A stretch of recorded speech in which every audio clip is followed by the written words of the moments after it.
We are all here. We've got quorum anyway. So we're going to begin. We have one more presentation from Toronto Community Housing, and I believe TRCA. Is there anybody here from TRCA? Okay, great. We'll get to you right after this presentation. I appreciate you being here. We do have some questions. So we'll invite TRCA folks to come up.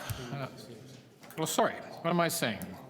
Toronto Community, TCHC. There's a T in there somewhere. Toronto Community Housing for presentation and questions. And you can begin whenever you're ready.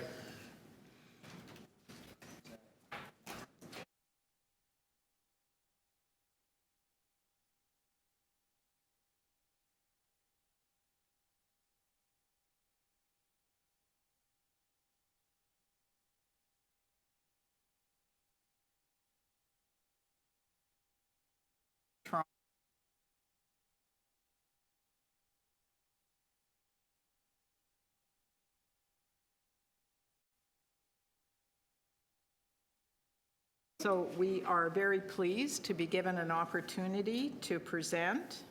For those of you who don't know, this is the first time that TCHC's budget has been formally presented to this committee as part of the budget process.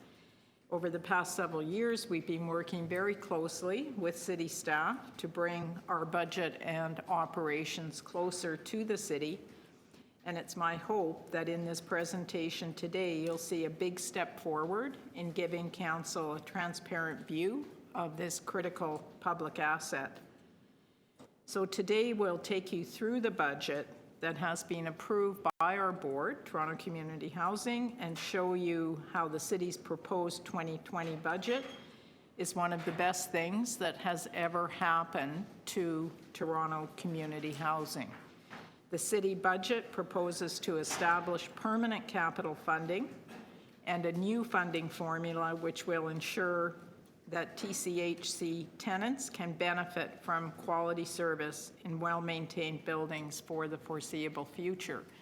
And what we mean by that is that through the permanent funding model, we will be receiving $160 million a year in capital, complemented with the $1.34 billion through the federal government's co-investment fund. It means that for the first time ever, Toronto Community Housing has a fully funded capital plan and will be able to see us bring all of our portfolio back to a state of good repair by 2026. Also, through the permanent funding model, we have long-term sustainable funding for operations.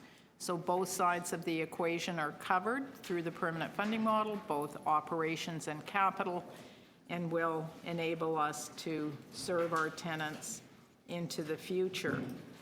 So I'd like to start on slide 4. I'll talk a little bit about who we serve. We're the largest landlord in Canada with around 110,000 tenants at any given time. Our tenants live in every ward in the city. 89% of them pay rent tied to their income down to a minimum possible rent of $85 a month. The remainder of our tenants pay affordable housing rents, and overall, the median household income of our tenants is less than $19,000 per year. At its most basic, TCHC is in the business of providing housing to low-income families at a very low cost. We pursue this goal through a range of customer service activities. Slide 6 provides the most detailed list of these activities and speaks to how we plan to monitor our performance going forward. Our tenants deserve and expect quality housing and quality service from TCHC, and we are actively organizing our team around that goal. With permanent funding in hand, our board approved a restructuring that the company is currently engaged in, aimed at decentralizing how we provide service and bringing service closer to our tenants. We've begun implementing a corporate performance measurement system that we call service quality indicators. We have reported over the years on business metrics. Service quality indicators are the first time that we will be measuring at a very granular level our tenants' view of the service that we provide. Frontline staff will do an assessment. How clean are our buildings? How well maintained are our buildings? What tenancy management service do we provide? How are we doing at safety and community support? When we have tenant leadership in play, we are hosting a company-wide election April 16th. With tenant leadership in play early in the spring, we will also engage tenants at a very granular level, at a building level, in reviewing the quality of service that we provide. And where there's a discrepancy between what frontline staff believe they're delivering and what tenants are receiving, we'll be out in those buildings, bringing those buildings back up to standard. And the fact that we have adequate funding, both capital and operating, will enable us to do that. So we will carefully measure and monitor each dimension of tenant service across the company and ensure that each building has the necessary resources to meet the needs of the tenants who live there. So with that, I'm going to hand it off to Roseanne, who will take us through the details of the budget, and then we would be glad to receive questions. Thank you. Okay, moving on to slide 8, Scott. Okay, so our 2020 budget is focused on these key priority actions. Under building... It's on. So under building operations, recognizing that tenants are not only in our buildings from 9 to 5, we are expanding weekend superintendent, cleaning, and maintenance services. We're going to be investing in pest mitigation to prevent property damage. And utilities being one of our highest expenses, we're going to invest in energy retrofits to reduce rising costs of utilities consumption. In the area of tenant services, as Sheila had mentioned, we are going through a restructuring, and we're going to decentralize operations. So currently we have 13 operating units. We're going to decentralize to over 90 hubs at local sites. And we're going to provide training and support our frontline staff to address tenant and building needs locally. As a result, it'll be more quickly. Provide tenants with a single point of contact at their buildings. And we're going to establish a new tenant resolutions office and reestablishing the role of COO to oversee the implementation of this. In addition, under tenant services is implementation of the integrated seniors model in 18 buildings as phase 1. Community safety and supports, we're going to expand our VRP and partner with TPS and local agencies to develop youth action programs to engage high-risk youth. And we're going to continue to improve safety by increasing the presence of officers on our priority sites. Under building, repair, and development capital, continue working the building capital repair plan to achieve a facilities FCI of 10% by 2026. Continue to invest in energy retrofits and in accessibility accommodations of 20% of our units by 2028 and common areas by 130 buildings. In development, we're going to continue with our revitalization in our revitalization communities. And looking at the numbers, we have a $635 million operating budget for 2020. It's a balanced budget that's board approved. We're seeing high levels, $22.1 million increase in revenue and $36.7 million increase in expenses over the 2019 projected actuals. And I'll go into more details in the next few slides. One of the other items to highlight is the 2019 projected actuals are coming in. We're projecting a surplus of close to $15 million. Primarily, this is due to higher residential rents that we've received from tenants.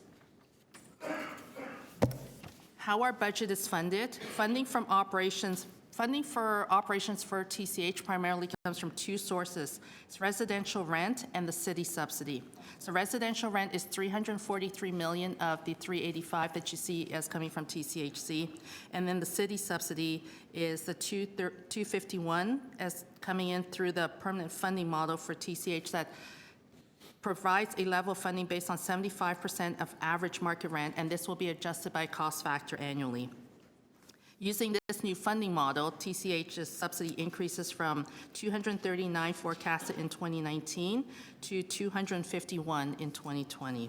On the capital side, the new funding model allocates $160 million towards capital.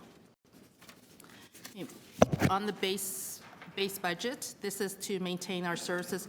Revenues increased by $22.1 million. The increase is mainly due to the city subsidy as a result of the new funding model, and residential rent increasing as a result, as we're seeing tenants' income increase, and their rent is calculated based on % of their income. And for the market units, it's based on the increase of the ministry guidelines. On the expenditure side, $15.1 million increase, primarily due to utilities expenses increasing as we're seeing rate increases in hydro, gas, and water. And also the mortgage P&I is increasing as we take on the new loans. Particular, one of them is the CMHC loan for 2020. Now, as part of our 2020 budget process, we've also identified efficiencies, and these savings are reinvested back to improve services to our tenants. Several items to highlight here is $11.8 million of efficiencies through management streamlining. As part of the restructuring, we did eliminate several head office management positions. This resulted in savings of $1.93 million. Under IT modernization, we've saved from retiring inefficient legacy softwares, and we've also reduced software licensing costs as a result of consolidation, and we renegotiated some of our software license contracts. And energy efficiency, as we're making the capital improvements into our buildings, we're going to be seeing more energy efficient capital improvements, and we're going to be doing tenant education to improve energy, to drive energy efficient behavior. Moving on to what we are new programs and investments for 2020. Keep in mind our investments for 2020 are focused on the outcomes that we had mentioned at the beginning, where tenants receive consistent service to meet their needs, they feel safe in their communities, and they benefit from quality homes. So keeping these in mind, these are the certain new service enhancement that we are investing in 2020. Under demand maintenance, we're renewing demand maintenance contracts. These are due to expire this year. We're seeing double-digit increases in new contracts that are coming online. Enhanced frontline operations, though, this is due to the restructuring, where we're increasing staff coverage in communities based on need, and we're decentralizing operations to enable frontline staff to address tenant and building needs more quickly, expanding evening weekend superintendents. Pest mitigation, I mentioned before, that comes at a price tag of $1.2 million.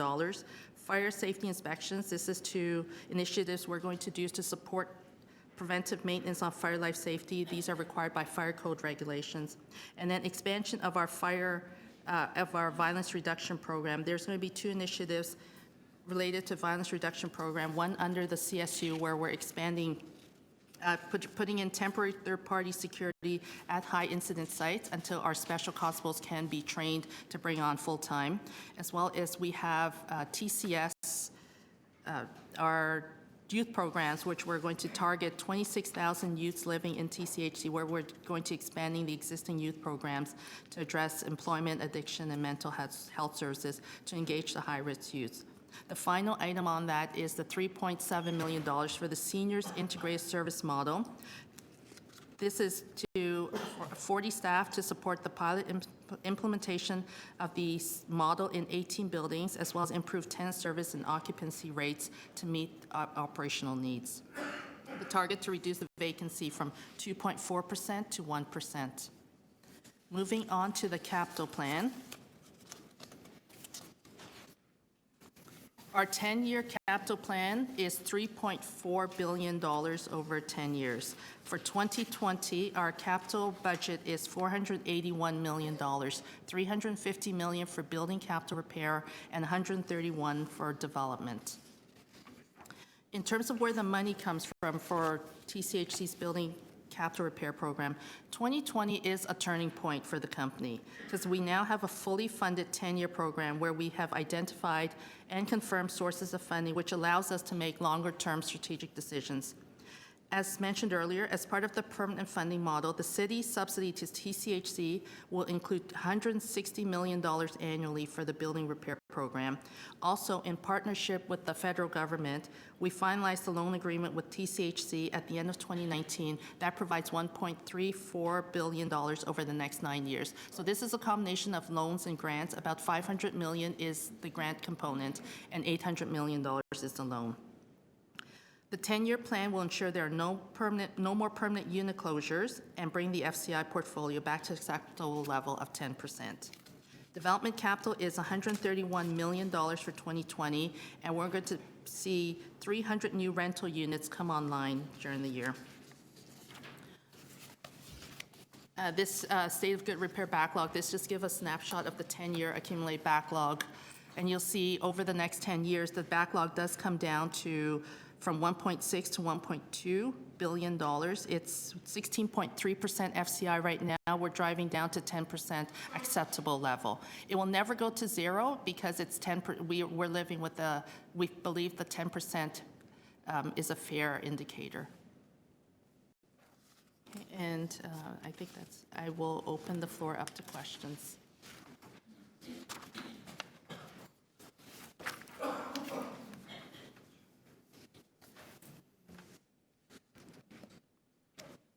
Questions? Councillor, first of all, outside councillors? Good. And we'll go inside. Perfect. Councillor Carroll. Okay, thanks. The issue of the security spend, we're putting in third-party security, training special constables, but I'm wondering if there's also any interaction going on in the additional full police officers. What we asked is that there would be more youth policing going on, more, community-based neighborhood officers. And often they're based in such a way that they're able to cover and interact with youth primarily in larger TCHC complexes. So are they part of this plan, or are we just hoping in these high incident sites to put more special constables? Is there lobbying going on to make sure you get some full officers as well? Absolutely. We have a really strong partnership that's emerged since we put the VRP in play. In 2019, we have a very strong working relationship with TPS, and we're aligned with their neighborhood program. Right. So if it fleshes out, you're first in line. There's a thing in here for pest mitigation, but the 1.1. The mention is really all about termite issues. Is 1.1 million is just the termite issue, or is there a bigger fund and all types of pests? So there is a much larger budget for pests. The additional ask here is targeted to termites. Oh, okay. They're in the soil. So it'll be a program within the program. Correct. Yes. Okay. The bed bugs actions continues on. Absolutely. Roughly the same spend as in the past. Correct. Yeah. Okay, that's This good. is additional new spend. Yeah. Okay. And the other thing is, going into capital, in terms of the state of good repair, there's state of good repair, and then there's coordination of capital such that along with repairing things that have fallen into disrepair, we're also looking at a design issue that was part of the problem long ago. Yeah. Is that work going on so that if we're spending this much money, we're also addressing some of the flaws in design that create the problems? Correct. So my history told me that when Toronto community housing properties were built under whatever government, the majority of them were built mean, so that people didn't get too comfortable in housing. Yeah. And as we go through and do deep retrofits in towers, we are addressing those aspects. So we take care of the cladding, the windows, the systems, the elevators, but we also have a hard look at common spaces and how tenants Right. socialize on site, and how they use the exterior spaces that also provide community development and a way for tenants to come together. We recently had a conversation, we're working on that project in my high incident problem site. And I use this as an example, but it's also one that I specifically want solved. It's a design issue as much as anything. There is a beat-up laundry room. The biggest problem with that laundry room is it has this unsecured access to the street. Right. So it's a very attractive place. And then within it, without supervision, the supply room, you can also get into and just hide out and lie in wait sort of thing. So something like that would require, we got to get rid of this outside entrance or secure it or something like that. That would be an add-on to state of good repair, but it'll still get addressed as you go along. That's correct. So the capital program, 80% of it is targeted to repair, 20% of it to other issues that we need to attend to while we do the state of good repair. Right, right. Okay, excellent. There was another one. Oh, I know what it was. In terms of the position enhancement, you're adding bodies and doing some decentralization. I worry that that's another coordination of capital thing. If you're going to be moving into complexes around the map, speeding up the rate at which you do state of good repair, but at the same time, decentralizing who's sort of supervising that site, will they get a little training on what you do when the capital crew comes on site and what your capital schedule is in this area so that they're ready to help the tenants through it, even though they're sort of a new decentralized type of staff? So the 92 hubs that we're creating will have frontline staff who will work daily with tenants and who But they'll will be also adequately trained serve for that. as that critical integration point between the delivery of capital and tenants. So that is a big piece of the decentralization. But it takes, Last sorry, I'm question. belaboring this, but it takes a specialized training so that they know, you got a subcontractor to talk to and answers to get back to a tenant. It takes a little bit of training we found in our own capital shop. You're getting that as well. They are. Okay, thank you. Thanks, Councilor. Councilor Bradford. Thanks very much, through the chair. Thanks for the presentation. 2019-2020 comparisons have been a little bit challenging, but could you just, in a nutshell, kind of explain the TCH budget change since the permanent funding model and city building levy were introduced? And I guess what I'm interested in is if savings on the operational side have been moved over to the capital side. Sir, could you clarify that question? So we have new funding introduced and supports for Toronto community housing. Yeah. We've also found efficiencies and savings on the operating side. We're looking at the state of good repair. We're driving that down. I'm wondering if any of the savings on the operational side have also been translated to the capital side. At this point, the surplus will not, so the operation side will continue to be on the operation side. This capital funding is segregated, and that's fully funded already through the 160, plus the, if you look at the subsidy in total, I would say yes. Because the 160, as part of the city subsidy permanent funding model, does go towards capital. Okay. On chart 2, page 12, we show the SOGR backlog going down steadily, down to 10% of the total asset value. What's a typical percentage standard for SOGR? So in a portfolio of our size, 50 million square feet, 10% average is where you want to be. Okay. And you want to maintain your FCI at 10%. So we will be able to do that. So I had a follow-up on the FCI piece. That 10% by 2026, is that international standard for housing providers of this size? Does that compare to New York? Is that? That's an industry standard for a large portfolio that is in good repair. Okay, so we're on the right track there. 10% is We are. where we want to be. Good news story. Can you tell us if there's allocation in 2020 for TCH to make submissions on future housing now calls. That was something that we talked about, having a submission from public providers, public bids. We discussed that at council. Wondered if that's contemplated at all in the 2020 budget. So are you referring to building net new affordable That's right. rental? Yeah. So Yeah.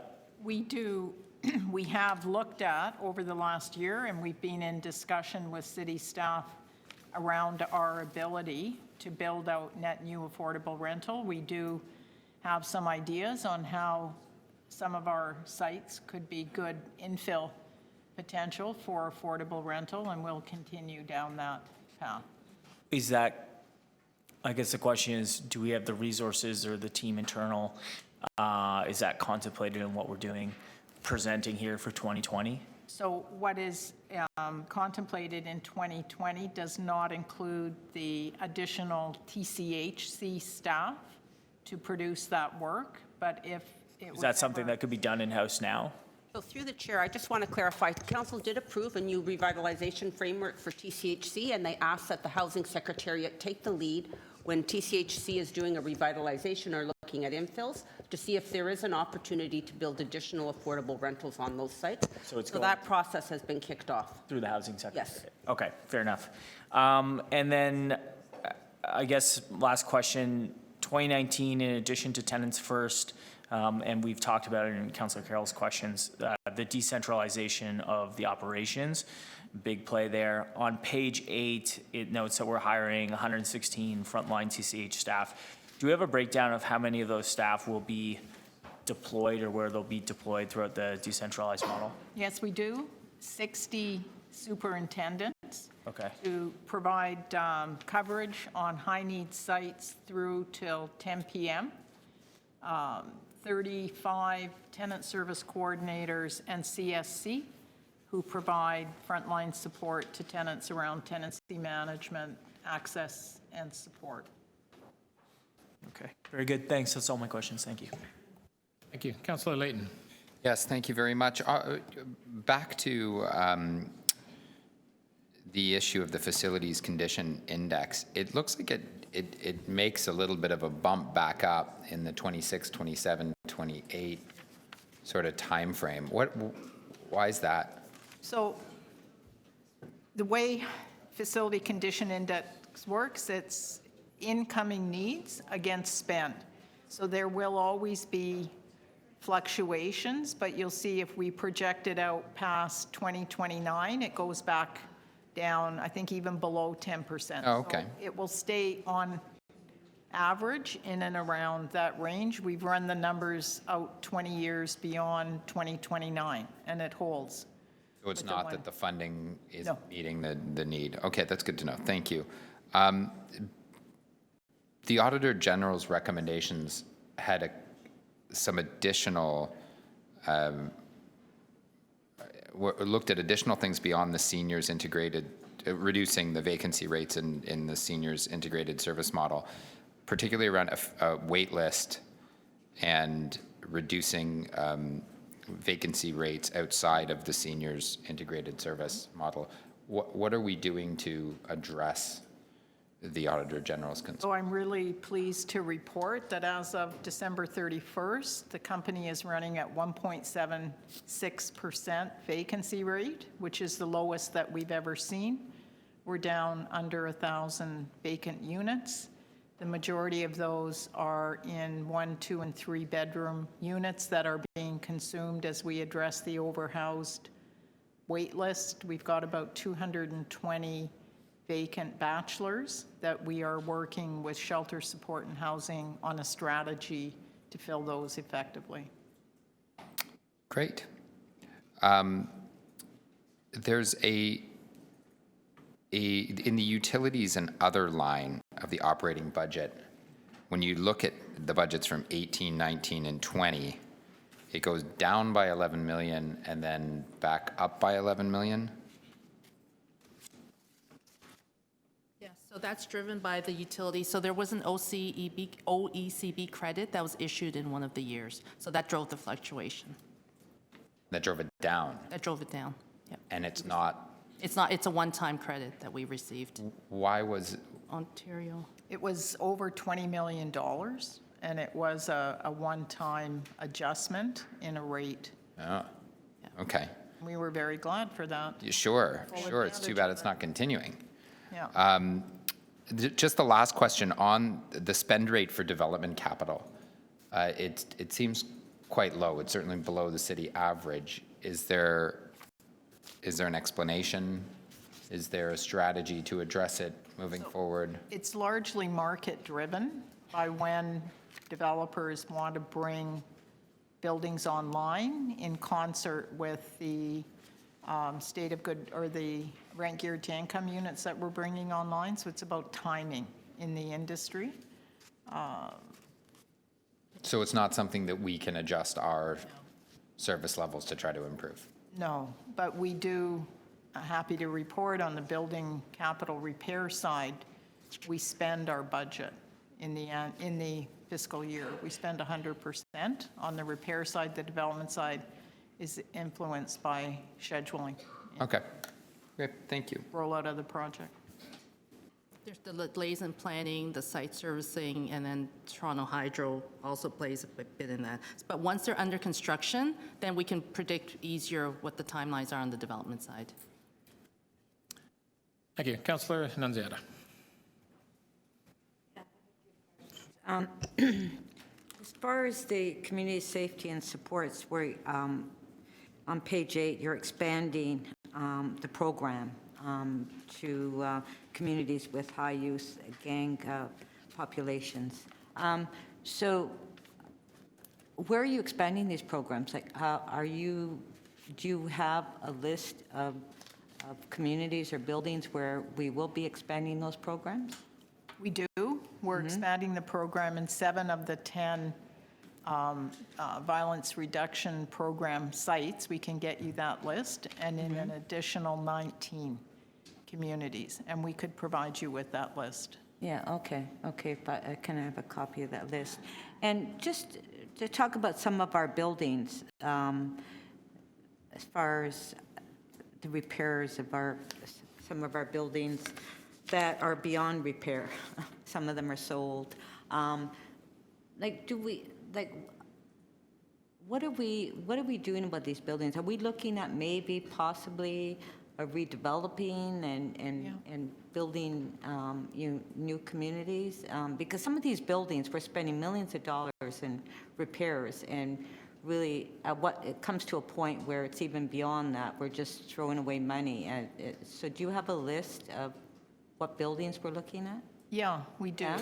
And generally, if a high-rise building with a concrete frame, anything above 8 stories, you can do a deep retrofit on, work on the ground plane, get the ground surface community support working better. You can replace cladding, windows, systems, bring the towers back up into shape. Where we have the biggest issues with the condition of facilities are in stick-built townhouses, like Fir Grove, right? So, And then also Humber Boulevard, we have those townhouses that are beyond repair. right. Yeah. So where that happens, then we need to work with our development team to see if there are possibilities around rebuilding it, Rebuilding, yeah. like we've done at Fir Grove. Because a lot of sites need to be actually rebuilt rather than just. Yeah, we do have some Fine. townhouses, Pelham, I don't know if there's anyone here from Pelham Park, where we've retrofitted towns and they look good. For McCowan, we've refitted towns. So there are towns that can be refitted and towns that can't. And where we can't, then we've got to look at some other strategies. So are we also looking at partnerships as well? So we will do that, as Juliana indicated, through the Housing Secretariat. Okay. My last question is, so there was a motion that I moved last year. I just want to know what the status of it is on our contract management of our buildings. What's the status of that? We'll be reporting out to our board in January. Now? Yes. Okay. And you don't know what the direction is, I do. but you can't tell me. I cannot. Okay. Sorry, there are contracts that are. Yeah, okay, I understand that part. Okay, but we are moving ahead with it because We are. when I did put that motion through council last year, like I'm waiting, because it's not getting better, it's getting worse. Okay. Thank you. Any other questions? Seeing none, thank you very much for your presentation. The last agency we have is TRCA. And I believe there are some questions. Councillor Carroll, I think you had questions, didn't you? Actually, found what I was looking for over lunch, so I think it's down to Councillor McKelvey, I think, or, oh, no, Okay. it's Oh, Councillor, no, there's you're other right. questions. Okay, that's great. Councillor Layton had TRCA.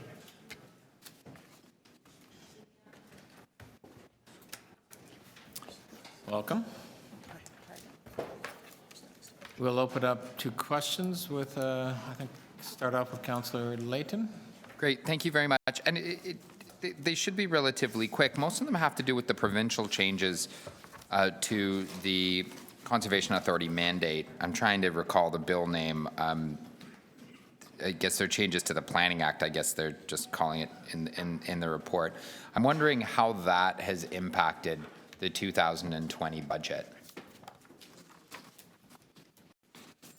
More than happy to answer. No? Hello? It's on. It's on? Perfect. All right, first off, it's referred to in this document as Bill 108. In terms of how it's affect us and the provincial funding, as you may remember last year when we came to talk, our transfer payment had been cut in half to the tune of about $400,000. And we had found that money within our budget. So we tried to find some efficiencies to make that up. Otherwise, there have been no further changes, nothing coming down the road from the province. Currently, the province is still assessing the Conservation Authorities Act and the role the conservation authorities play. And we're expecting something to come out in either Q1 or Q2 of this year. The educational programming at Black Creek, at Tommy Thompson, that's not impacted in the budget proposal that's in front of us here. Correct, it's status quo. Okay, thank you. Thank you. Any other questions? Yeah. Councillor Carroll. I will just ask one then. The increased contribution that the city gives us is giving the program gets us back into proportion with the other municipalities, I believe, or we have to pay catch up for a few years. So playing catch up for a few years. Yeah. So for this year, I believe the catch up is about $200,000 and change. Yeah. For the next 2 years, it's about $700,000 and change. And then with that, you would then be caught up with the other municipalities. Okay, and so then the only other thing, there will be pressure if all the municipalities fund it the way we do out of Toronto Water, and Toronto Water is a capital program, big reliance on development charges. Are there direct impacts from Bill 108 for TRCA, or only if the municipalities themselves have development charge impacts from the changes in Bill 108? It would be through the municipalities, not through TRCA directly, through the change. Okay, thank you, good to know. That's all. Thank you. Any other questions? Seeing none, thank you very much. It was brief, but I believe that's everything for today. So we are going to recess till tomorrow morning. Thank you, everyone.